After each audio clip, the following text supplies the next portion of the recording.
نبی رحمت علیہ السلام پر ایمان لانے والے معاشرے میں اگر گینگ ریپ ہوں تو کیا حضور ہماری طرف توجہ فرمائیں گے؟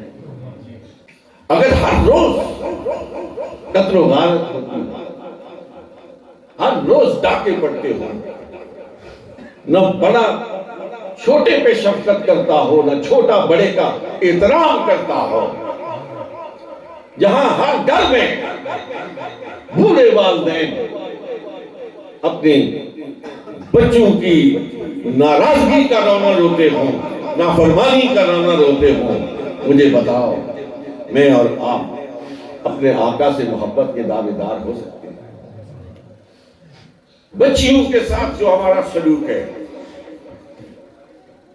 میں خاص طور پر آج کے اس اجتماع میں آپ کی توجہ اس جانب مبذول کرانا چاہتا ہوں کہ ہر جمعہ درگاہ شریف میں کوئی نہ کوئی کان میں سرگوشی کرتا ہے کہ میں نے بس اب جانے میں طلاق دے دی، اب کیا کروں؟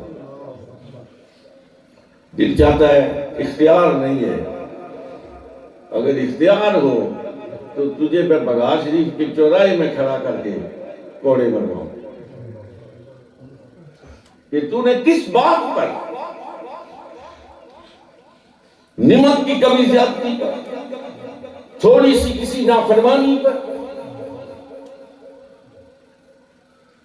وہ کام کیا ہے جو محمد عربی صلی اللہ علیہ وسلم کا سب سے زیادہ مقبول ترین کام ہے۔ میرے نوجوان بیٹوں، اس بات کو دل میں جگہ دینا۔ سرکار علیہ السلام نے فرمایا کہ حلال کاموں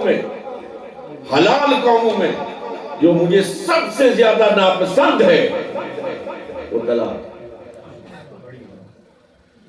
اور ہر روز ہمارے معاشرے میں طلاق کا ریشو بڑھ رہا ہے، اس کا تناسب بڑھ رہا ہے۔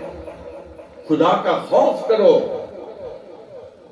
اپنی بچیوں کے ساتھ، اپنی بہنوں کے ساتھ نہ خود اس طرح کا سلوک کرو، نہ کسی کو کرنے دو۔ ایسا کرنے والوں کو تابع نفرت بنا دو۔